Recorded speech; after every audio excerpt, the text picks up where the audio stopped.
Hello everyone, welcome back. आज हम एक बहुत इंपॉर्टेंट टॉपिक के बारे में पढ़ने वाले हैं, जो है नेटवर्क प्रोटोकॉल्स। नेटवर्क प्रोटोकॉल्स क्या है कि अगर आपका कोई कंप्यूटर है, नेटवर्क है, नेटवर्किंग है, कोई भी साइबर सिक्योरिटी है, या आप इवन इंटरनेट को यूज करते हैं, तो नेटवर्क प्रोटोकॉल्स भी हर जगह यूज होते हैं। ठीक है। नेटवर्क प्रोटोकॉल्स क्या होते हैं कि जितने भी लैंग्वेज कंप्यूटर्स होते हैं आपकी, वो आप सब कंप्यूटर्स आपके एक सेम लैंग्वेज में बात नहीं करते। आपकी कोई भी दो सर्विसेज है, कोई भी दो सर्विसेज यूज कर रहे हैं नेटवर्क में आप, या कंप्यूटर्स के थ्रू कहीं भी डाटा शेयर कर रहे हैं, तो वो किसी ना किसी एक प्रोटोकॉल के थ्रू आपका डाटा एक डिवाइस से दूसरे डिवाइस में शेयर होता है। ठीक है। हर डिवाइस को कम्युनिकेशन करने के लिए एक रूल होता है, जिस रूल को हम प्रोटोकॉल बोलते हैं। ठीक है। अब आते हैं जैसे कि क्या है कि network protocols. Network protocol is set of rules that device follows to communicate with each other. यानी कि दो डिवाइसेज है आपके, क्लाइंट टू सर्वर है, या आपस में कोई दो लैपटॉप्स आपके, दो पीसी हैं आपकी, या दो मोबाइल फोन्स है, जो भी वो आपस में कम्युनिकेट करते हैं। कम्युनिकेट करना इन द सेंस की आपस में डाटा शेयर करना, उसको प्रोटोकॉल्स बोला जाता है। This rules decide how data is formatted, send and transmitted and receive across a network. यानी कि आपका जो डाटा है वो किस फॉर्मेशन फॉर्मेशन में आपका सेंड होगा, किस फॉर्मेशन में आपका रिसीव होगा, किस फॉर्मेशन में आपका ट्रांसमिट होगा, यानी कि शेयर हो किया जाएगा।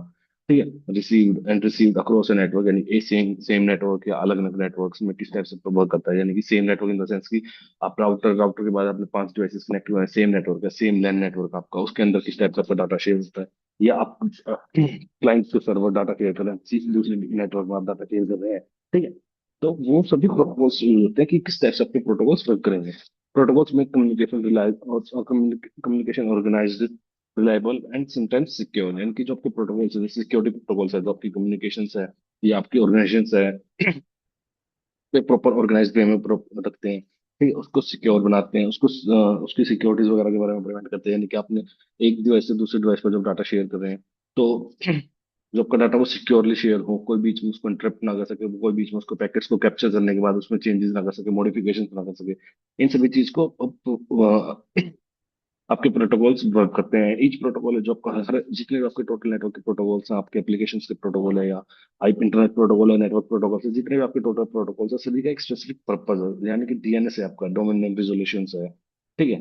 वो डीएनएस आपका नेम रिजोल्यूशन करता है, यानी कि आपके आईपी एड्रेस को आपकी वेबसाइट को आईपी आपके आईपी एड्रेस को वेबसाइट प्रोवाइड करता है। यानी कि आपने आईपी एड्रेस बना आईपी, तो आपने कोई वेबसाइट अपनी क्रिएट की है, तो आपको आईपी पर वर्क करती है। तो आपकी जो आईपी एड्रेस आपने डोमेन की परचेज की है, बाई की है, ठीक है, जिस पर आपका डोमेन होस्ट है, तो वो उसको नेम रेजोल्यूशन प्रोवाइड करेगा, नेमिंग फॉर्मेट में चेंज कर देगा। या डीएचसीपी, आपका डीएचसीपी आपको ऑटोमेटिकली आईपी प्रोवाइड करने के लिए यूज किया जाता है, डायनेमिक होस्ट कंट्रोल प्रोटोकॉल। ठीक है।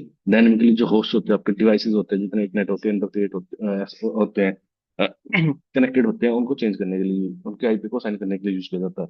Without protocol, device would not be able to interrupt each other signals. Protocols make communication structured, reliable, and interoperable across diverse systems. यानी कि जो आपका डिवाइस है, कोई प्रोटोकॉल आपको बिना किसी भी प्रोटोकॉल के आपके डिवाइस एक दूसरे का कम्युनिकेशन नहीं बना सकता, या सिग्नल इंटरप्रेट यानी कि दूसरे डिवाइस के साथ सिग्नल कनेक्टिविटी नहीं कर सकता, वहां से कनेक्टिविटी प्रोवाइड नहीं कर सकता। ठीक है।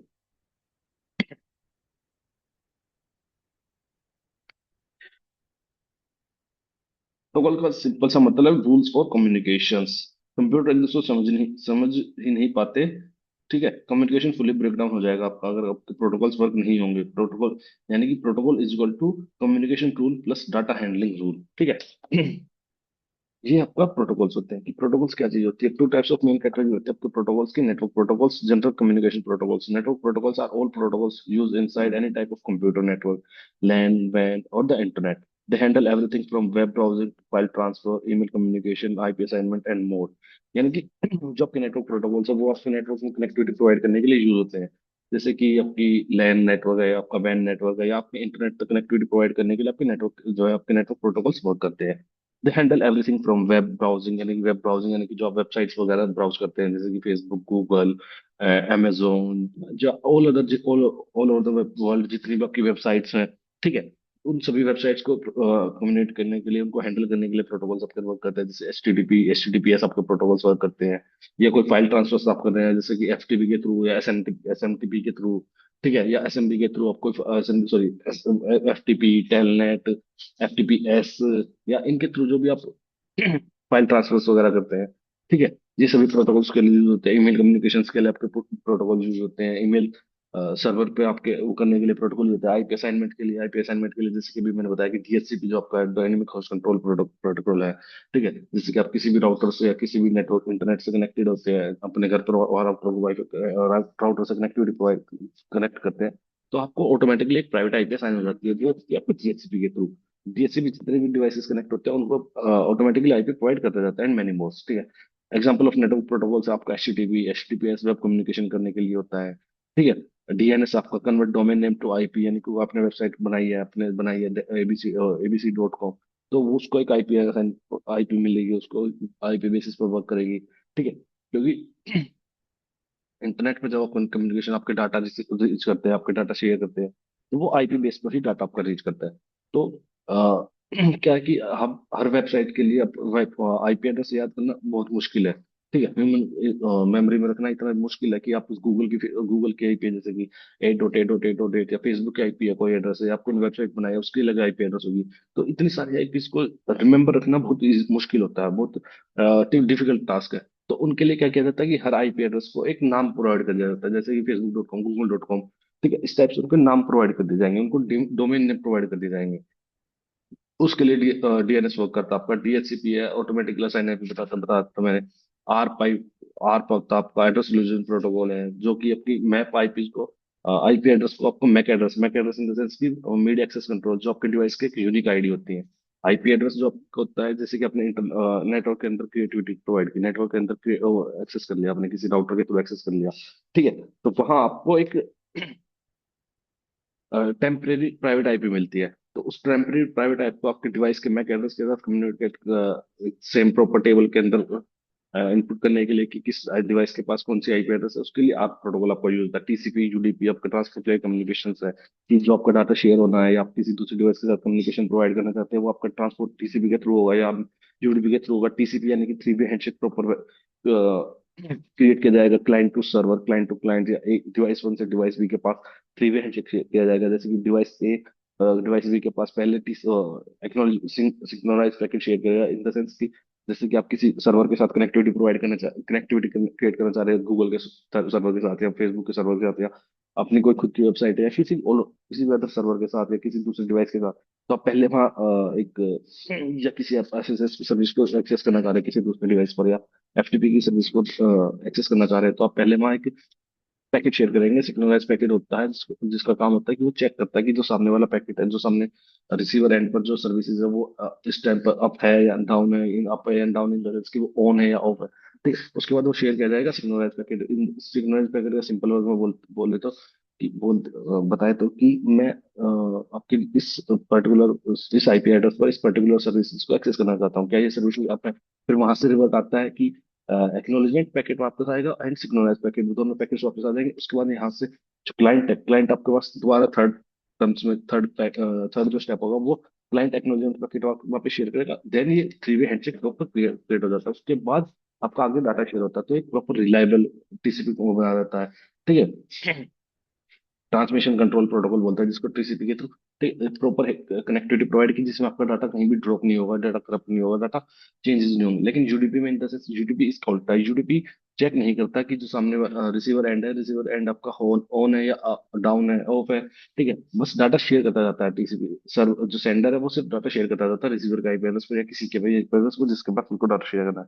वहां से कोई रिसीव रिसिप्ट नहीं लेता, ठीक है। तो आपकी जो है यूडीपी है, यूडीपी मोस्टली आपका लाइव स्ट्रीमिंग्स या वीडियो कॉल्स, इन सभी चीजों में यूज होता है आपका टीसीपी। एफटीपी एसएफटीपी यानी कि आपके फाइल ट्रांसफर होते हैं। फाइल ट्रांसफर के लिए होता है आपका कोई सर्वर है, जैसे कि आपने कोई सेंट्रलाइज सर्वर क्रिएट किया है, कोई सर्वर है, वहां से आपको कोई फाइल्स वगैरह डाउनलोड करनी है डायरेक्ट सर्वर के थ्रू, तो आप एफटीपी वगैरह का यूज कर सकते हैं। ऐसे रिमोटली एक्सेस लेना, यानी कि जैसे आपने एनीडेस्क वगैरह रन किया होगा कभी, एनीडेस्क वगैरह जो चलाते कि एनीडेस्क है या अल्ट्रा व्यूअर है, तो आप रिमोटली एक्सेस लेते हैं किसी डिवाइस का, ठीक है। सेम इसी टाइप से एसएसएच रन करता है। एसएसएच आपका सीएलआई मोड में रन करता है। एनीडेस्क एंड आपका जो अल्ट्रा व्यू और आपके जो टूल्स है वो आपकी जीयूआई बेस्ड है, जीयूआई यानी ग्राफिकल। लेकिन जो आपका एसएसएच है वो सीएलआई बेस्ड है, यानी कि मुझे आपके डिवाइस के साथ एक्सेस लेना है, मुझे आपके डिवाइस का एक्सेस लेना है, रिमोटली एक्सेस लेना है, तो आपके डिवाइस पर पहले एसएसएच की सर्विस रन की जाएगी। फिर मैं आपके यूजर आईडी पासवर्ड के बारे में पता करने के बाद मैं अपने डिवाइस से आपके डिवाइस का डायरेक्ट एक्सेस ले सकता हूँ, ठीक। They ensure smooth reliable and structured communication between device and any network, यानी कि स्मूथ एंड स्ट्रक्चर्ड कम्युनिकेशन वो करते हैं, प्रोवाइड करते हैं डिवाइस और किसी अलग नेटवर्क के एनवायरनमेंट में। ठीक है। उसके बाद आपका दूसरा प्रोटोकॉल है इंटरनेट प्रोटोकॉल। इंटरनेट प्रोटोकॉल यानी कि आपका IP address. IP address internet protocol is specific type of network protocol, but it has one major job: to deliver packets from one device to another across multiple networks using IP address। तो जो आपका internet protocol है, IP address है, तो उसका simple same ही simple work है उसका। एक जो मेजर वर्क है उसका वो है कि एक डिवाइस से दूसरे डिवाइस या किसी एक नेटवर्क से दूसरे नेटवर्क में आपका डाटा शेयर करना आईपी एड्रेस की बेसिस पर। आईपी एड्रेस की बेसिस पर इन द सेंस कि जो आपका पैकेट शेयर करते हैं, कोई आप डाटा शेयर करते हैं, उस पर आपका source IP and destination IP, आपकी दोनों चीजें मेंशन रहती है। ठीक है। आपके अगर डाटा आपके पैकेट्स में भी है या सेगमेंट्स में पैकेट है, तो हर पैकेट्स पर, हर सेगमेंट पर, हर डाटा पर आपका आईपी एड्रेस मेंशन रहता है, source IP address and destination IP address. तो जो डेस्टिनेशन आईपी एड्रेस है उसको वेरीफाई करते करते आप जो डाटा आपका जो प्रॉपर एक से सेम आईपी एड्रेस पर ही जाएगा, जो आप जिस आईपी एड्रेस को आप शेयर करना चाहते हैं। IP address is for addressing addressing IP to devices. ये डिवाइस को एक्सप्रेसिव आईपी एड्रेस प्रोवाइड करना, या आपकी जो वेबसाइट्स होती है उनको आईपी एड्रेस प्रोवाइड करना। ठीक है। Routing routing in the sense कि एक from starting to end, from starting point to ending point, जो आपके लिए बेस्ट पाथ होता है।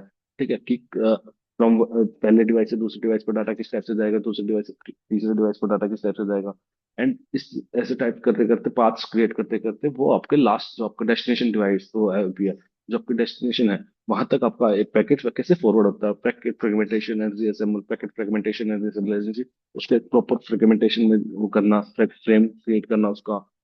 यानी कि आपका source IP, destination IP, source MAC address, destination MAC address, ये सभी चीजें आपको क्रिएट की जाती है, फिर रीअसेंबल करना। जैसे वो ऐसा ही लेयर लेयर आपने पढ़ा होगा कि पैकेट्स को, डाटा को फ्रेम में क्रिएट किया जाता है, पैकेट्स उसके फ्रेगमेंट फ्रेम के क्रिएट किए जाते हैं, एंड सेगमेंट्स क्रिएट किए जाते हैं। तो हर सेगमेंट्स पर, हर पैकेट्स पर आईपी एड्रेस वगैरह अलाइन होता है। आपके IPv4 के दो वर्जन होते हैं आईपी एड्रेस के। वो होते हैं आपका IPv4 जो 32 बिट्स का है, जिसके 4.3 बिलियन एड्रेसेस है। ये एक लिमिटेड का होता है, इसके लिमिटेड कम्युनिकेशन है। लेकिन उसके बाद आता है आपका वर्जन 6, IPv6, जो 128 बिट का है। ये इसको बोलते हैं अल्फा न्यूमेरिकल होता है, और इसके अभी तक ट्रिलियंस, 6 इसके कॉम्बिनेशन है। ठीक है। तो IP ensures that each packet reaches the correct destination devices on the internet। ठीक है। Five do we need protocols. Protocols जो है आपके प्योर इंपॉर्टेंट होते हैं, इस चीजें के बारे में पढ़ेंगे कि जो आपका डाटा फॉर्मेट सेम हो। ठीक है। प्रोटोकॉल्स को रूल्स इसलिए चाहिए बिकॉज कंप्यूटर्स को, जो आपका कंप्यूटर्स है उसको रूल्स प्रोटोकॉल्स किस लिए चाहिए कि आपका डाटा फॉर्मेशन सेम हो। ठीक है। यानी कि जो डिवाइस मैंने सपोज कि जो सेंडर है, सेंडर ने डाटा फॉर्मेशन किसी, जो पैकेट शेयर किया वो किसी दूसरे डाटा फॉर्मेशन में से शेयर किया, वो किसी दूसरी लैंग्वेज को यूज कर रहे थे। जो रिसीवर एंड है वो किसी दूसरी लैंग्वेज को यूज कर रहे थे, तो वो डाटा जो है रिसीवर भी कम वो कर सके, रीड कर सके, रिसीवर भी उससे कम्युनिकेट कर सके, रिसीवर जो आपका वो उस पैकेट्स को समझ सके, इसलिए प्रोटोकॉल आपके यूज होते हैं। डाटा सही ऑर्डर में मिले, जो आपका रिसेंबल है कि प्रॉपर फॉर्मेशन मिले। ठीक है। सिक्योर्ड हो, सिक्योर्ड इन द सेंस कि कोई भी बीच में उसको चेंज ना कर सके, डाटा को बीच में कोई कैप्चर ना कर सके। इसके लिए आपके TLS, SSL वगैरह या आपके अदर जो सिक्योरिटी प्रोटोकॉल्स है वो यूज होते हैं। ठीक है। अगर आपके प्रोटोकॉल्स नहीं होते तो आपकी कोई वेबसाइट रन नहीं हो, आपकी कोई आप कोई वेबसाइट एक्सेस नहीं कर सकते। वेबसाइट अगर आपका HTTP एंड HTTPS के प्रोटोकॉल से ही नहीं होता आपके, ठीक है, जरूरत नहीं करते, तो आप किसी भी आईपी एड्रेस को, वेबसाइट को एक्सेस नहीं कर सकते थे। आपके ईमेल भी सेंड नहीं हो सकते थे। आप एक ईमेल शेयर करते थे, ठीक है, आप ईमेल शेयर नहीं कर सकते। ईमेल के लिए आपके अलग प्रोटोकॉल्स यूज होते हैं। वीडियो स्ट्रीमिंग होती है, TCP, जो आपकी जो UDP प्रोटोकॉल्स है, ठीक है, उनके थ्रू आप वीडियो शेयरिंग करते हैं, वीडियो स्ट्रीम करते हैं, लाइव वीडियो कॉल करते हैं। ठीक है। लाइव वीडियो स्ट्रीमिंग करते हैं, वो आपकी नहीं हो सकती थी। ऑनलाइन गेम्स नहीं चलते। नेटवर्क आपका फुल जो है उसका जो बेसिक आपका कंक्लूजन है वो है कि आपका जो नेटवर्क है वो पूरा डाउन हो जाता है। ठीक है।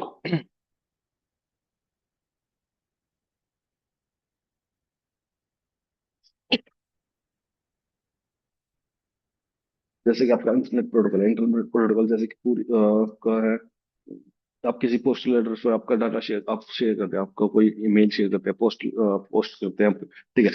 तो आप पहले पोस्ट ऑफिस पर जाते हैं, पोस्ट ऑफिस पर जब आप पोस्ट करते हैं, ठीक है, आप कोई पैक लेटर शेयर करते हैं, कोई भी सामान डिलीवर करते हैं, तो आपको लिखा जाता है कि आपका जो है फ्रॉम एंड टू, यानी कि कौन भेज रहा है, किसके पास भेज रहा है।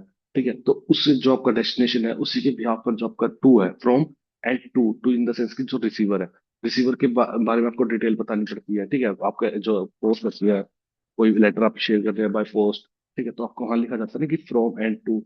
तो जो टू है वो आपका डेस्टिनेशन आईपी एड्रेस है, फ्रॉम जो आपका वो सोर्स आईपी एड्रेस है। तो जो टू है आपका जो डेस्टिनेशन आईपी एड्रेस है, उसके बिहाफ पर आपका जो आईपी इंटरनेट प्रोटोकॉल है वो आपके डाटा को प्रॉपर जगह, करेक्ट जगह शेयर करता है। ठीक है, उसके बाद आपके protocols use on internet, internet protocol use होते हैं, जैसे कि टीसीपी है, टीसीपी है connection oriented protocol that ensures reliable communication between devices, and it establishes a session using the three-way handshake and guarantees ordered, error checked deliver of data, यानी कि widely used application like web browsing, email and file transfer while where accuracy matters, यानी कि जो आपका TCP है, transmission control protocol आपका, ये connection Orient होता है, थ्री वे हैंडशेक क्रिएट करता है। थ्री वे हैंडशेक जो मैं अभी आपको बता चुका हूँ, क्लाइंट एंड सर्वर के बीच में थ्री वे हैंडशेक क्रिएट किया जाता है। ठीक है, थ्री वे हैंडशेक से क्या है कि आपका जो डाटा है वो एक प्रॉपर फॉर्मेशन में जाएगा। ठीक है, और ऑर्डर वाइज जाएगा, जो सीक्वेंस में जाएगा, जैसे कि आपने पहले जो मैसेज शेयर किया था पहले मैसेज वही जाएगा, जो आपने सेकंड मैसेज शेयर किया सेकंड मैसेज वही जाएगा। ठीक है लेकिन जो आपका इसके ऑपोजिट में जो यूडीपी है, यूडीपी ऐसा कुछ नहीं करता। यूडीपी में इन द सेंस कि सर्वर है, जो सर्वर सिर्फ पैकेट शेयर करता जाता है। अगर बीच में आपके डिवाइस में नेटवर्क प्रॉब्लम कनेक्ट हो जाती है या टेक्निकल किसी कारण आप वो डाटा रिसीव नहीं कर सकते, तो वो डाटा बीच में डंप होता चला जाता है। एंड उसके बाद जब आपका connectivity proper connection provide connect करते हैं, तो उसके बाद जहां से जो लास्ट पैकेट सर्वर ने शेयर किया था, ठीक है, वो पैकेट आपके पास शेयर किया जाएगा। बीच के पैकेट्स आपके पास नहीं दिखाए जाएंगे, बीच की वीडियो वीडियो आपके पास नहीं आएगी। यानी कि अगर आप लाइव स्ट्रीमिंग कर रहे हैं, लाइव मूवीज देख रहे हैं, तो जो बीच में जो आपके डाटा डाउनलोड ड्रॉप हो जाते हैं वो ड्रॉप ही हो जाएंगे। आप उसके बाद का ही आप चेक कर सकते हैं। ठीक है, एचटीटीपी है, hyper text transfer protocol is the foundation of the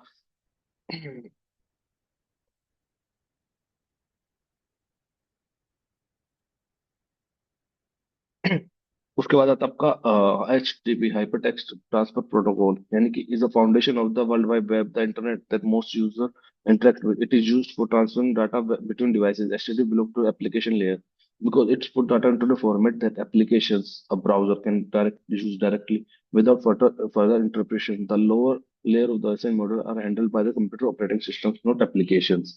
ठीक है, जो आपका एचटीटीपी प्रोटोकॉल है, एचटीटीपी प्रोटोकॉल आपका वेब ब्राउजिंग के लिए यूज होता है। जो भी आप वेबसाइट रन करते हैं आप देखते होंगे वो या तो एचटीटीपी पर चलती है या एचटीटीपी एस पर चलती है। एचटीटीपी एंड एचटीटीपी एस में क्या डिफरेंस है कि एचटीटीपी है जो अनसिक्योर डाटा है, कि आप क्लाइंट टू सर्वर जो डाटा शेयर करते हैं, ठीक है, अनसिक्योर प्रोटोकॉल आपका एचटीटीपी, जो आप क्लाइंट टू सर्वर अगर डाटा को शेयर करते हैं, ठीक है, तो वो डाटा एनक्रिप्टेड नहीं होता। कोई भी उसको बीच में कैप्चर करने के बाद उस डाटा को पढ़ सकता है। आपके आईडी पासवर्ड यूज कर रहे थे लॉगिन करने के लिए, या आपने कार्ड, आप जो अगर कार्ड अगर कहीं पेमेंट कर रहे हैं तो आपकी कार्ड्स की डिटेल्स वगैरह चेक कर सकता है वो पर्सन। तो इससे भी आपकी एचटीटीपी पर चलती है। एचटीटीपी पर आपकी बेसिकली वेबसाइट्स लोड होती है। ठीक है, वेबसाइट लोड करने इन द सेंस कि आप जब ब्राउजर पर डालते हैं तो आप ब्राउजर पर आपने कोई भी वेबसाइट का नाम डाला तो वो एचटीटीपी पर लोड होगी या फिर एचटीटीपी एस प्रोटोकॉल पर वर्क करेगी। ठीक है, एचटीटीपी के लिए प्रोटोकॉल यूज होता है, पोर्ट नंबर यूज होता है आपका 80, एंड एचटीटीपी एस के लिए आपको पोर्ट नंबर यूज होता है वो होता है 443। डाटा का जो आपका डाटा रीड कर सकते हैं, आपका डाटा एनक्रिप्ट नहीं होता। वेबसाइट लोड, जो एचटीटीपी का वर्क है वो है वेबसाइट लोड करना। ठीक है, एंड एचटीटीपीएस पर आते हैं। एचटीटीपीएस आपका पोर्ट नंबर 443 पर चलता है। ठीक है, उसके लिए आप सिक्योर एचटीटीपी होता है। एचटीटीपीएस यानी कि hyper text transport protocol secure, secure in the sense कि वो टीएलएस एसएसएल एनक्रिप्शन यूज करता है। एसएसएल आपकी पुरानी एन्क्रिप्शन थी जो two layer wise layer encryption work करता था, यानी कि आपकी जो डाटा शेयर कर रहे हैं आप क्लाइंट टू सर्वर, ठीक है, वो डाटा एक एनक्रिप्शन एनक्रिप्टेड डाटा होता था। लेकिन उसके बाद अब उसका वर्जन अपडेट हो चुका है जिसको बोलते हैं टीएलएस, ट्रांसपोर्ट लेयर सिक्योरिटी, यानी कि वो आपका डाटा को और ज्यादा एनक्योर करता है। वो three layer four layer of encryption use करते हैं। ठीक है, उसके एनक्रिप्शन की मेथोलॉजी है, जो एनक्रिप्शन के टाइप्स है वो थोड़ा एडवांस्ड है। ठीक है, एडवांस ड्रॉपिंग नहीं कर सकता और कोई भी आपके डाटा को बीच में चेक नहीं कर सकता। या बैंक, जो आपकी बैंक की वेबसाइट्स होती है, शॉपिंग पेजेस होते हैं, लॉगिन पेजेस होते हैं, वहाँ एचटीटीपीएस वर्क करना बहुत इंपॉर्टेंट है। ये अलग अलग प्रोटोकॉल्स हैं। एसएसएल है, सिक्योर सॉकेट लेयर है, and older security protocols developed by Netscape in 1995 that encrypts data between client and server, ensuring privacy, authentication, and integrity. It is the predecessor of TLS and it's now considered outdated. यानी कि जो आपका SSL था वो पहले work करता था। पहले आपका सिक्योरिटी लेवल एसएसएल के थ्रू ही चेक किया जाता था, लेकिन अब जो वो आउटडेटेड हो चुका है। ठीक है, ये सभी ब्राउजिंग एसएसएल एंड टीएलएस है जो आपके जिस ब्राउजर पर ही वर्क करते हैं, यानी कि जो एप्लीकेशन लेयर आपकी वेब ब्राउजिंग होती है, वेबसाइट्स होती है, उन पर वर्क करते हैं डाटा शेयर करने के लिए।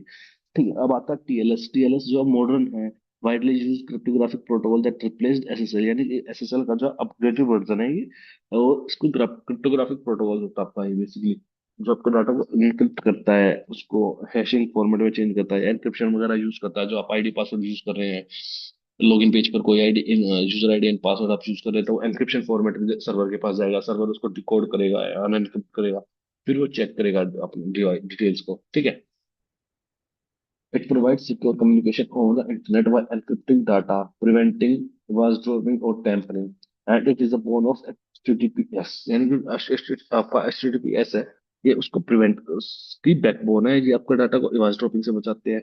ठीक है, या डाटा टेम्परिंग से बचाते हैं। यूडीपी जो डाटा का प्रोटोकॉल जो मैं बता चुका था, it is faster but less reliable alternative to TCP at the transport layer. It is often used in services like video streaming and gaming, where fast data delivery is paramount. Protocol से जो आपके routers use करते हैं, जो आपके routers होते हैं, routers में भी कोई ना कोई प्रोटोकॉल्स आपके यूज होते हैं। हर राउटर राउटर आपका प्रोटोकॉल यूज करता है कि एक नेटवर्क से दूसरे नेटवर्क में कनेक्टिविटी प्रोवाइड करने के लिए।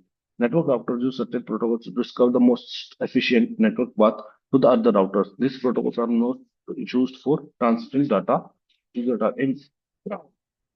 Important network routing protocols include BGP, Border Gateway Protocol, EIGRP, Enhanced Interior Gateway Routing Protocol, OSPF, the open shortest path first, and RIP, the Routing Information Protocol। आपका जो RIP है, आपके RIP के दो version होते हैं, RIP V1 and RIP 2 V2। ठीक है, इन दोनों में डिफरेंस है, डिफरेंस ये है कि ऑथेंटिकेशन का डिफरेंस होता है बस दोनों में, और कोई डिफरेंस नहीं है कि एक ऑथेंटिकेशन, एक क्लासफुल प्रोटोकॉल है, एक क्लासलेस प्रोटोकॉल है।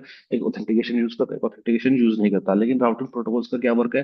राउटिंग प्रोटोकॉल्स का वर्क है कि आप एक नेटवर्क के थ्रू दूसरे नेटवर्क में डाटा डाटा शेयर करते हैं, तो ये आपके डाटा को रूट प्रोवाइड करता है। रूट इन द सेंस कि किस रूट के थ्रू आपका डाटा जो इजीली ट्रांसफर हो सकता है, बैंडविड्थ के थ्रू, या तो चेक करता है कि किस रूट पर मेरा बैंडविड्थ है। आपको एक एक जगह से दूसरी जगह जाने के लिए आपके पास तीन रास्ते हैं। ठीक है, तो वो चेक करेगा कि किस रास्ता, कौन सा रास्ता छोटा है, ठीक है, या कौन सा रास्ता जो आपका इजी है, जिसमें बीच में कोई गड्ढे ना आए, या बीच में कोई दिक प्रॉब्लम फेस ना करनी हो। ठीक है, या बैंडविड्थ इन द सेंस कि कोई फास्टर रास्ता, जल्दी पहुंचने का रास्ता क्या है। ठीक है, बैंडविड्थ यानी कि 10 Mbps, 100 Mbps का डाटा किस टाइप से शेयर हो रहा है। Delay, delay in the sense कि कितना देर हो रही है, वो 5 सेकंड का डिले दे रहा है, 10 सेकंड का डिले दे रहा है, या सबसे छोटा रास्ता कौन सा है पहुंचने के लिए। इस टाइप से आपके जो राउटिंग प्रोटोकॉल्स वर्क करते हैं, अलग अलग डाटा, एक डाटा को दूसरे राउटर, दूसरे नेटवर्क में पहुंचाने के लिए। ठीक है,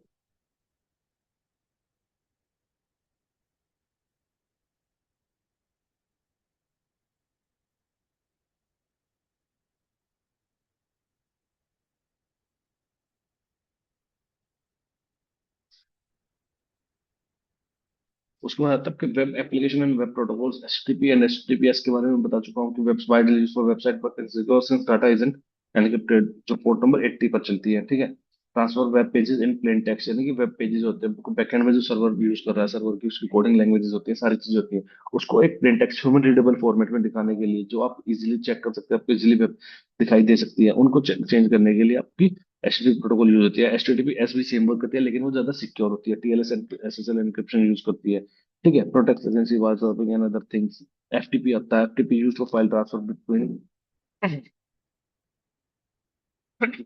आपका फाइल ट्रांसफर करने के लिए आपका प्रोटोकॉल यूज होता है। सर्वर पर आपकी जो फाइल्स है, क्लाइंट एंड सर्वर के बीच में, सर्वर से आप डायरेक्ट फाइल्स, किसी फाइल्स को आपकी कोई डायरेक्टरी में आपकी वो फाइल्स है, उनको डायरेक्ट अपनी डिवाइस पर डाउनलोड कर सकते हैं, या अपने डिवाइस से उन पर वो कर सकते हैं, अपलोड कर सकते हैं।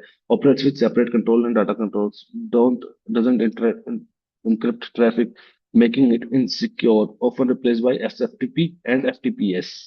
ठीक है, सिक्योर एफटीपी एंड सॉरी, और एफटीपीएस सिक्योर। ठीक है, क्योंकि आपका जो है पोर्ट नंबर 21 पर वर्क करता है, यानी कि उसका वर्क क्या है कि आपका जो किसी जो सर्वर, आपका कोई वेब सर्वर है, या कोई आपका कोई भी आपका जो सर्वर्स होते हैं, ठीक है, किसी भी चीज के आपके सर्वर, तो मोस्टली वेब सर्वर्स वगैरह, या आपकी कोई सेंट्रलाइज सर्वर है आपकी एडी वगैरह के थ्रू, जब किसी ऑर्गेनाइजेशन के अंदर कोई सर्वर्स है जहाँ आपकी सारी फाइल्स वगैरह इंप्लीमेंट की जाती है, सेव की जाती हैं, तो आप वहां से अपने डिवाइस के थ्रू कनेक्टिविटी प्रोवाइड करने के बाद वहां से आप डायरेक्ट फाइल्स वगैरह एक्सेस कर सकते हैं। आपकी जो फाइल्स होती हैं, आप उनको डायरेक्ट एक्सेस कर सकते हैं, उनको डाउनलोड कर सकते हैं। ठीक है, या वहां आप कोई फाइल्स को अपलोड कर सकते हैं, client and server, SFTP port, sorry,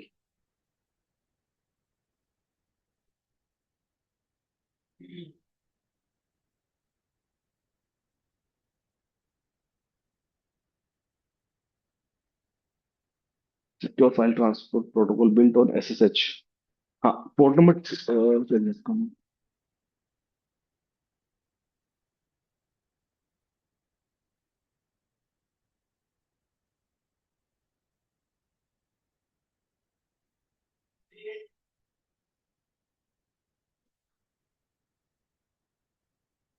422 नहीं होता, एसएफटीपी का पोर्ट नंबर 22 नहीं होता। ठीक है।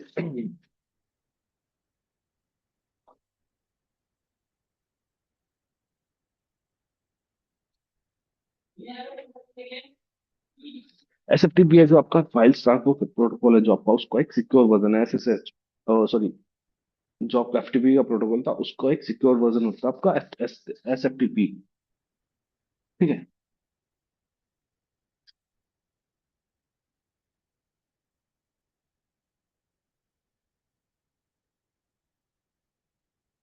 ठीक है। End encryption both authentication and data receiver provide secure file management common in secure enterprise environment. यानी कि जो आपका फाइल करते हैं, जैसे आपका एफटीपी था, वो एनक्रिप्शन नहीं यूज करता था, कोई भी डाटा एनक्रिप्शन यूज नहीं करता था, इजीली डिकोडेबल था, उसके जो है रिक्वेस्ट को कोई भी एक्सेस को कैप्चर कर सकता था। ठीक है। लेकिन जो आपका एचटीटीपी है वो एक एनक्रिप्टेड एनक्रिप्टेड प्रोटोकॉल है, बहुत ऑथेंटिकेशन एंड डाटा ट्रांसफर के लिए एनक्रिप्शन यूज करता है।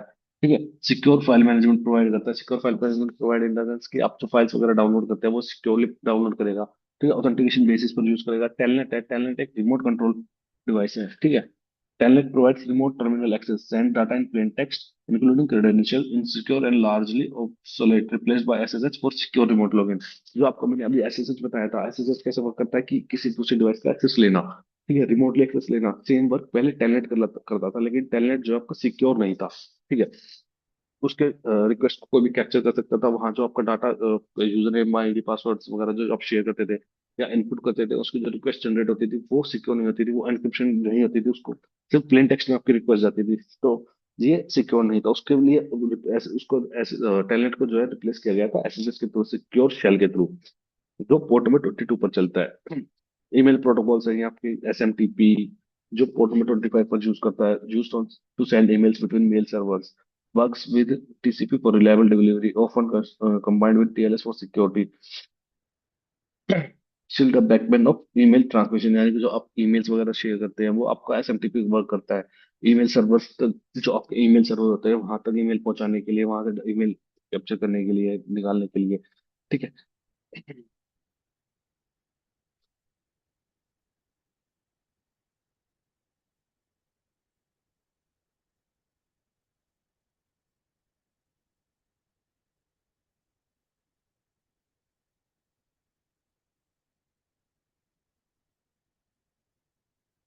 तो ये सभी आपके जो है ईमेल प्रोटोकॉल्स है, जो आपका ईमेल शेयर करने के लिए, ईमेल रिसीव करने के लिए, या ईमेल को सर्वर पर सेव करने के लिए, ईमेल सिंक करने के लिए, या कोई आपकी एक ईमेल है, आप एक मेल है, जो आपका मेल है, मेल एड्रेस है, वो आपका एक डिवाइस पर एक्सेस कर सकते हैं, अदर डिवाइस पर एक्सेस कर सकते हैं। उन सभी चीजों के लिए आपका जो है ईमेल सर्वर यूज होता है। ठीक है। जैसे कि आपका जो आपकी गूगल.com की ईमेल है या आपकी कोई याहू की मेल है, ये सभी उनको एक्सेस करने के लिए वहां से आपकी मेल एड्रेस वहां भी सेव होती है। ठीक है। आपको उनके थ्रू मेल एड्रेस, आपको मेल मिलती है, मेल आप प्रोवाइड रिसीव कर सकते हैं। तो ये सबके लिए ये जो आपका प्रोटोकॉल्स है वो ईमेल लिए यूज होते हैं, आपके ईमेल प्रोटोकॉल्स आपके। ठीक है। जो है कि एसएफटीपी जो पोर्ट नंबर 25 पर चलता है, पीओपी 3 जो पोर्ट नंबर 110 पर चलता है, वो आई मैप। ठीक है। इनमें क्या डिफरेंस है कि एसएमटीपी है, एसएमटीपी ईमेल से शेयर करता है, server to server communication provide करता है। ठीक है। जो ईमेल्स दो बिटवीन बिटवीन ईमेल सर्वर, जो आपके दो ईमेल सर्वर्स होते हैं, आपके उनके बीच में कनेक्टिविटी प्रोवाइड करता है एसएमटीपी। पीओपी 3 है, ईमेल डाउनलोड करता है। ठीक है। लोकल डिवाइसेस से स्टोर करता है आपका ईमेल। एंड सिंक नहीं होता, सिंक इन द सेंस कि आपस में सिंक्रोनाइज नहीं करते, सिंक नहीं करते, एक ईमेल दूसरे के पास है या नहीं है, या ये चीजें चेक नहीं करते वो। ठीक है। आई मैप होता है, ईमेल सर्वर पर स्टोर होती है आपकी। ठीक है। मल्टीपल डिवाइस में सिंक कर सकते हैं। ठीक है। या फिर जैसे कि आपने मेल एक ईमेल एड्रेस सपोज करें कि सिंक का इन द सेंस मतलब है कि आपकी कोई मेल एड्रेस है, वाह, आपने एक डिवाइस, दो डिवाइसेस पर अलग अलग ओपन किया गया। ठीक है। डिवाइस ए एंड डिवाइस पर अपने सेम मेल एड्रेस, आप सेम मेल आपने लॉग इन की हुई है। तो आपने एक डिवाइस के थ्रू किसी के पास मेल शेयर कर दी, तो वो दूसरे डिवाइस पर सिंक नहीं होगी। दूसरे डिवाइस को उस मेल के बारे में पता नहीं चलेगा। दोनों डिवाइस अलग अलग हो जाएंगे, दोनों मेल आईपी दोनों डिवाइस अलग अलग हो जाएंगी। ठीक है, आई मैप में आपकी मेल मेल जो मल्टीपल डिवाइसेस होते हैं, मल्टीपल डिवाइसेस डिवाइसेस पर भी अगर आप ईमेल शेयर कर रहे हैं, ईमेल ओपन की हुई है आपने, तो वो सिंक हो जाती है। ठीक है, यानी कि एक डिवाइस से आपने मेल शेयर करी तो दूसरे डिवाइस को भी पता चल जाएगा कि हाँ मेल शेयर की गई थी। आपको आप वो करते हैं, जो चेंज रिफ्रेश करते हैं उस पेज को, रिलोड करते हैं, तो आपको मेल पता चल जाएंगी कि इस डिवाइस के थ्रू मेरे पास मेल सिंक हुई थी। ठीक है, पीओपी 3 है आईमैप का ओल्डर, जो है पीओपी 3 आपका जो है वो ओल्ड वर्जन है आईमैप्स का। आईमैप सिक्योर नहीं है। आई मैप्स IMAPS जो पोर्ट नंबर 993 पर चलती है, वो SSL TLS वर्क करती है। जो भी आप पोर्ट्स प्रोटोकॉल्स जो आप यूज कर चेक कर रहे हैं, ठीक है, जो भी आप पढ़ेंगे, तो उसमें अगर लास्ट में एस आता है, इन द सेंस की वो SSL या TLS पर वर्क करती है, वो एन्क्रिप्शन यूज करती है। ठीक है, डिक्शनरी ऑथेंटिकेशन प्रोटोकॉल्स आपके आते हैं। DNS है, DNS translate domain name to IP address is use, UDP for speed, TCP for reliability, critical for internet functionality, vulnerable to spoofing if not secured. यानी कि आईपी स्पूफिंग वगैरह की जा सकती है DNS के थ्रू। या भी जो आपकी ऑथेंटिकेशन वगैरह वर्क करते हैं, यानी कि आप वेरीफाई करते हैं कि आपका आईपी एड्रेस जो आपकी, सपोज कि आपने अपने वेब google.com पर डाला, आपकी ब्राउजर पर डाला google.com, तो रिक्वेस्ट पहले आपके DNS सर्वर पर जाएगी। DNS चेक करेगा कि जो google.com है उसकी आईपी एड्रेस क्या है, फिर वो उस आईपी एड्रेस पर आपका डाटा शेयर करेगा। ठीक है, इस टाइप से आपका DNS वर्क करता है। पोर्ट नंबर 53 पर वर्क करता है। DHCP है, automatically assign IP addresses to devices, simplifies network management, use UDP for communication essential for dynamic networks. यानी कि आप किसी भी जैसे कि आप सपोज देखिएगा, आप किसी भी राउटर पे साथ कनेक्टिविटी प्रोवाइड करेगा, तो आपके डिवाइस को एक प्राइवेट आईपी ऑटोमेटिकली असाइन हो जाती है। ठीक है, प्राइवेट आईपी एड्रेस यानी कि 192.168.1.1.1.3, जो भी आपके आईपी एड्रेस आपको ऑटोमेटिकली असाइन कर दी जाती है। ठीक है, तो ये वर्क आपका DHCP करता है। LDAP है, LDAP access and manage directory services, used for authentication and user management. Directories के लिए होता है, ऑथेंटिकेशन के लिए जो आपका AD है, आपका एक्टिव डायरेक्टरीज होती है। ठीक है, आप उनको, जो आपका AD सर्वर होता है, आपका सेंट्रलाइज सर्वर होता है, वहां जब आप यूजर आईडी पासवर्ड यूज करते हैं, तो उनको ऑथेंटिकेशन करने के लिए आपका यूज होता है LDAP। ठीक है, यूजर्स आपके जो है, use for authentication and user management, आपका जो यूजर्स है आपका जो लॉग इन करते हैं, उनके लिए आपका LDAP वर्क करता है। LDAP आपका 636 जो वर्क करता है, वो आपका SSL एंड TLS पर वर्क करता है। एनक्रिप्टेड होता है, directory queries and responses common in enterprise and authentication systems. यानी कि आप सपोज कि आपकी ऑर्गेनाइजेशन है, ऑर्गेनाइजेशन में आपके 1000 डिवाइसेज है, 500 डिवाइसेज, तो उनके लिए एक सेंट्रलाइज सर्वर क्रिएट कर जाता है कि वो लॉग इन करने के लिए जब आईडी पासवर्ड डालते हैं, कोई भी लॉग इन करेगा, तो उस सर्वर के थ्रू आपको ऑथेंटिकेशन मिलता है। ठीक है, यानी कि जिसको बोलते हैं centralize server, active directory, AD, या AD, हाँ एक डायरेक्टरीज होती है बेसिकली। लेकिन जो सर्वर को बोला जाता है वो होता है एक्टिव डायरेक्टरी। अब मैं एग्जाम्पल के साथ बताता हूँ, तो आप अपने डिवाइस को ओपन करते हैं, अपने डिवाइस पर आपने अपना यूजर नेम डाला, यूजर नेम आपका ऑलरेडी वहाँ इंप्लीमेंट होता है, लेकिन सिर्फ आपने अपना पासवर्ड डाला एंड आपने अपने डिवाइस का एक्सेस ले लिया। ठीक है, ये आपका एक सिंपल नेटवर्क का सिंपल राउटर वो था, डिवाइस। ठीक है, यहाँ क्या है कि आपका जो डिवाइस है वो ही क्लाइंट है and वही सर्वर है। लेकिन बाहर ऑर्गेनाइजेशन से ऐसा नहीं होता। लेकिन अगर भी बाहर ऑर्गेनाइजेशन होती है, जो बड़ी ऑर्गेनाइजेशन होती है, जहाँ 500 बड़े, जहाँ बहुत ज्यादा डिवाइसेस की रिक्वायरमेंट होती है, वहाँ क्या किया जाता है कि एक सभी जो आपके डिवाइसेस कनेक्ट होते हैं, उन सभी को एक सेंट्रलाइज सर्वर के थ्रू कनेक्ट कर दिया जाता है। ठीक है, तो वहाँ जब आप IP username and ID password डालते हैं, तो वो आपका जो डिवाइस है वो एक्सेस नहीं प्रोवाइड करता, वो आपकी रिक्वेस्ट जाती है सर्वर पर, सेंट्रलाइज सर्वर पर। वहां से आपका चेक किया जाता है कि आपके जो आईडी पासवर्ड यूज किए गए आपके डिवाइस को एक्सेस करने के लिए, वो वैलिड है या नहीं है। फिर वहां से रिस्पॉन्स आता है, देन आप अपने डिवाइस को एक्सेस कर सकते हैं, वहां लॉग इन कर सकते हैं। ठीक है, इन सभी को मैनेज करने के लिए जो आपका आईडी पासवर्ड वगैरह जो मैनेज करता है, जो उनको चेक करता है, वो LDAP के थ्रू होता है। ठीक है, गर्बोस है, ticket based authentication, Verbose ticket-based authentication protocols provide secure mutual authentication, widely used in window domains, prevent password exposure to the network। यानी कि जो जैसे कि आप किसी कॉलेज में जाते हैं, किसी ऑर्गेनाइजेशन में जाते हैं, तो आपको अपना आईडी कार्ड वगैरह दिखाना पड़ता है। ठीक है, लॉगिन करने के लिए, एंटर करने के लिए, सेम आपका जो वर्क है वो कर्बोस करता है। टिकट वैसे ही टिकट रेज करता है, टिकट प्रोवाइड करता है आपको लॉगिन करने के लिए। ठीक है, आपका जो है, आपको बेसिकली इसमें क्या है कि पासवर्ड नहीं है आपका एक्सपोज होता। ठीक है, पासवर्ड किसी को बारे में पता नहीं चलता, जैसे कि वो एलडेफ में करते हैं, एलडेफ में आपका आईडी पासवर्ड दोनों चीजें शेयर होती है। लेकिन यहाँ क्या आपका आईडी पासवर्ड कुछ शेयर नहीं होता, आपको एक टिकट प्रोवाइड की जाती है। आप उस टिकट के थ्रू एंट्री ले सकते हैं, आप यानी कि एक्सेस कर सकते हैं। आपके रिमोट मैनेजमेंट एंड वो आते हैं, आपके access remote access and management, आपके जो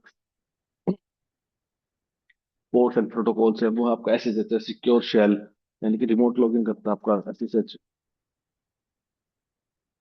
जो मैं बता रहा था कि किसी भी डिवाइस का जैसे आपको रिमोटली एक्सेस लेना, तो आप ऐसे सर्च करके उसका एक्सेस ले सकते हैं, जैसे कि एनीडेस्क करता है। एनीडेस्क में आप क्या लेते हैं कि किसी भी डिवाइस का रिमोटली एक्सेस लेते हैं, तो सेम वर्क एसएसएच करता है, लेकिन वो सीएलआई के थ्रू करता है। सीएलआई जैसे उसकी command line interface, command line जहाँ आपकी कमांड्स के थ्रू आप एक्सेस कर सकते हैं। ठीक है। RDP, RDP graphical remote desktop access है, जो आपका जीआई वर्जन में होता है, using Windows environment appreciation but must be harden against brute force. यानी कि आप इस पे ब्रूट फोर्स कर सकते हैं, ब्रूट फोर्स हो सकता है, लेकिन ये रिमोटली एक्सेस लेने के लिए किसी दूसरी मशीन, किसी दूसरे डिवाइस का एक्सेस लेने के लिए विंडोज में चलती है ये चीजें आपकी। विंडोज जो आपका था ना, विंडो 10, विंडो 11, उसमें आपके एसएसएच के आरडीपी, रिमोट डेस्कटॉप प्रोटोकॉल, ठीक है, SNMP, monitor and manage networks devices. RDP का आपका जो पोर्ट है वो है 3389, उसके बाद आता है आपका एसएनएमपी।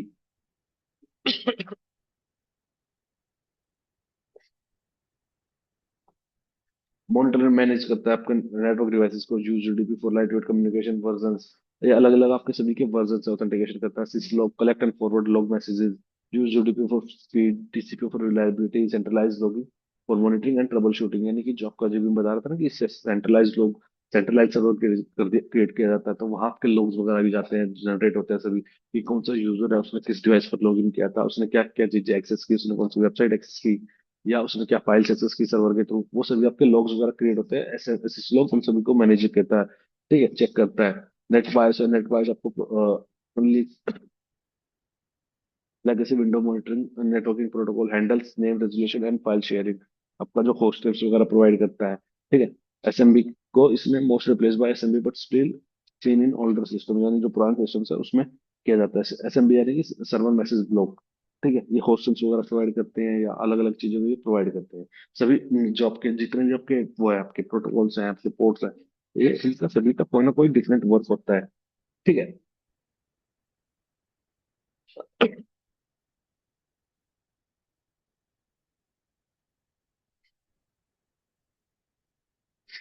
उसके बाद आपके डाटाबेस प्रोटोकॉल्स होता है। डाटाबेस यानी कि जो आपके कोई भी आपकी वेबसाइट है, कोई भी है, सर्वर है, ठीक है, वहाँ एक ना एक डाटाबेस क्रिएट किया जाता है। डाटाबेस में क्या होता है कि आपके जितने आपके यूजर्स है, यूजर्स की डिटेल्स वगैरह डाली जाती है, या आपकी जो फाइल्स है वो सारी फाइल्स वहाँ डाटाबेस पर सेव होती है। डाटाबेस की एक collection of things, collection of information about the server and website and all over thing. यानी कि अगर आप कोई ई कॉमर्स वेबसाइट आपने एक्सेस की, ठीक है, तो मैं एक एग्जांपल के लिए बताता हूँ कि आपने कोई ई कॉमर्स वेबसाइट आपने एक्सेस की, ठीक, आपने वहाँ अपना यूजर आईडी पासवर्ड क्रिएट किया, तो आपके यूजर आईडी पासवर्ड सर्वर पर सेव हो गए। आप वहाँ अपनी वो प्रोवाइड कर रहे हैं, क्रेडिट कार्ड डिटेल्स आपने वहां इंप्लीमेंट की, अपनी क्रेडिट कार्ड डिटेल्स यूज की, तो वो भी चीजें आपकी सर्वर पर सेव होती है। जो सर्वर पर सेव हो रही है ये सारी चीजें, वो एक स्ट्रक्चर्ड वे में सर्वर पर सेव होते हैं, जिसको डाटाबेस बोला जाता है। तो डाटाबेस सबके अलग अलग टाइप्स के होते हैं। माई एसक्यूएल का डाटाबेस है, आपको पोस्ट एसक्यूएल है, ठीक है, या एसक्यूएल सर्वर है, ओरेकल डाटाबेस है, ठीक है। ये आपके अलग अलग होते हैं। Client server communication for MySQL database use TCP for reliability, authentication is query sent over the port should be secured with TLS. यानी कि जो आपका क्लाइंट एंड जो सर्वर है, इन दोनों की कम्युनिकेशन प्रोवाइड करता है माइस्क्वेल डाटाबेस। ठीक है। आपके आपके यूजर नेम वगैरह, यूजर नेम पासवर्ड वगैरह ऑल ओवर थिंग, ये आपकी सारी डिटेल्स वहां सेव होती है आपकी डाटाबेस पर। ठीक है। उसके बाद पोस्टग्रेसक्यूएल, पोस्टग्रेसक्यूएल भी यही है। पोस्टग्रेसक्यूएल भी एक डाटाबेस का नेम है।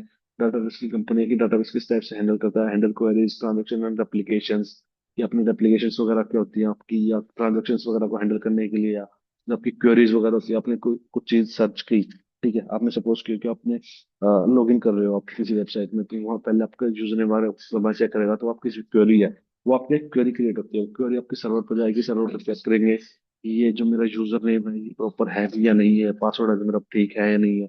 ये सभी चीजें आपकी क्वेरीज होती है। या आपने कोई चीजें सर्च की, सपोज की जाए कि आपने ई कॉमर्स वेबसाइट पर, अगर आपने वहाँ कोई थिंग सर्च की, कोई कैटेगराइज कैटेगरी सर्च करिए तो आपकी रिक्वेस्ट जनरेट होती है बैकएंड में कि dash category select from where this, यानी कि आप इस पर्टिकुलर कैटेगरी के बारे में सर्च किया, उसके बारे में डिटेल डाटाबेस पर रिक्वेस्ट जाएगी।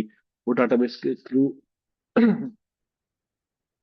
सारी चीजें सर्च की जाएंगी। जैसे कि मैं स्कूल का एग्जांपल लेता हूँ, स्कूल का या किसी कॉलेज का, तो वहाँ आपके रजिस्टर्स बने जाते हैं, स्टूडेंट्स के, हर स्टूडेंट के बारे में रजिस्टर क्रिएट किए जाते हैं। ठीक है, यानी कि जैसे कि कोई भी 11th 10th क्लास का बच्चे के बारे में ढूंढना हमें, ठीक है, जो पहले पास आउट हो चुका था, तो पहले तो ढूंढेंगे कि वो किस साल में था, किस ईयर में उसने पास आउट किया। ठीक है, उसके बाद जिस क्लास के बारे में उसके डिटेल्स निकालनी, वो चेक करेंगे कि वो कौन सी क्लास में था, कौन से सेक्शन में था, कौन सा क्या उसका रोल नंबर था। ठीक है, ये सभी चीजें एक स्ट्रक्चर्ड वे में क्रिएट की जाती है। इसी टाइप से डाटाबेस है जो आपका स्ट्रक्चर्ड वे में सारी चीजें क्रिएट की जाती है। एसएमबी आपका पोर्ट नंबर 445। ठीक है, server message block protocol provide file and printer sharing on Windows use to vulnerable to exploits, example WannaCry if not patched। ठीक, जो आपका एसएमबी वो प्रोटोकॉल है, एसएमबी सर्वर में का जो प्रोटोकॉल है वो आपका 445 पर वर्क करता है। ठीक है, वो आपकी जो है एक से नेटवर्क में आपकी जो है प्रिंटर्स फाइल शेयरिंग करने के लिए, जब फाइल शेयर करने के लिए, प्रिंटर्स के साथ फाइल शेयर करने के लिए, या किसी दूसरे डिवाइस के साथ फाइल शेयर करने के लिए आपका यूज होता है। ठीक है, उसके बाद आपके सिक्योरिटी एंड वीपीएन के प्रोटोकॉल आ जाते हैं, IKE इंटरनेट की exchange negotiation, VPN security association work with IPsec use UDP for speed, यानी कि जो आपको वीपीएन वगैरह सेट क्रिएट किए जाते हैं, तो वीपीएन में एक IKE जो आपका की एक्सचेंज होता है, यानी कि की एक्सचेंज इन द सेंस की जो टनल प्रोवाइड, वीपीएन की टनल प्रोवाइड की जाती है, उसके लिए एक पासवर्ड भी क्रिएट किया जाता है, तो वो की एक्सचेंज होता है। ठीक है, उसको IKE बोलते हैं, वीपीएन सिक्योरिटी में आपको वर्क करता है। ठीक है,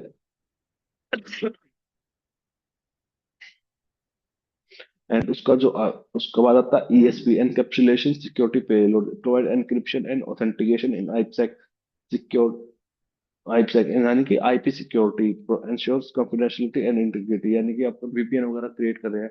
ठीक है, तो जो आपकी कीज वगैरह शेयर हो रही है, या आपके जो आईपी एड्रेसेस वगैरह प्रोवाइड किए जाते हैं, जैसे कि वीपीएन का तो यही वर्क है ना, कि सपोज करो आपको कोई वेबसाइट है, वेबसाइट या कोई आपका ऑर्गेनाइजेशन है, आपकी कोई नेटवर्क है, उसके अंदर कोई पर्सन बाहर से डायरेक्ट एक्सेस नहीं कर सकता, सिर्फ वीपीएन के थ्रू ही एक्सेस कर सकते हैं। तो जो वीपीएन, जिस आईपी को आपने प्रोवाइड किया है, जिस आईपी को आपने वाइट लिस्ट किया गया है, वाइट लिस्ट यही आईपी मेरे वीपीएन को एक्सेस कर सकती है वीपीएन के थ्रू।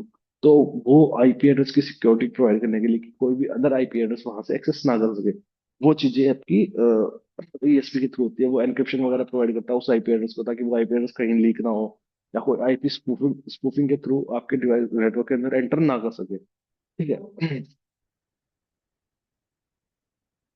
ऑथेंटिकेशन हेडर, इन सभी के जो है अलग अलग वर्क होते हैं। ठीक है, नेटवर्क टाइम प्रोटोकॉल है, synchronize clocks across devices use UDP critical log secure certification secure communication. तो जितने भी आपके नेटवर्क प्रोटोकॉल्स है, जितने भी आपके प्रोटोकॉल्स वगैरह यूज होते हैं, ठीक है,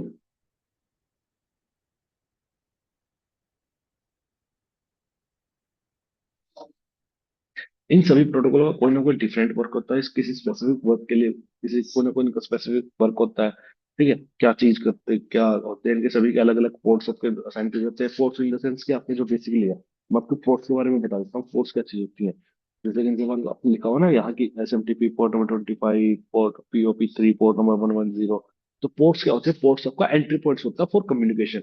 each protocol use specific ports by default, यानी कि आपके टोटल जो आपकी कोई भी आईपी एड्रेस होता है, आपका कोई भी डिवाइस होता है, उस पर टोटल पोर्ट्स होते हैं 65,535, 65,535 पोर्ट्स होते हैं आपके, जो डिफॉल्ट होते हैं। टोटल इतने पोर्ट्स होते हैं जिन पर आप कोई भी सर्विसेज रन कर सकते हैं, जिसमें से जो पहले 1024 तक पोर्ट होते हैं, यानी कि 1024 पोर्ट्स होते हैं,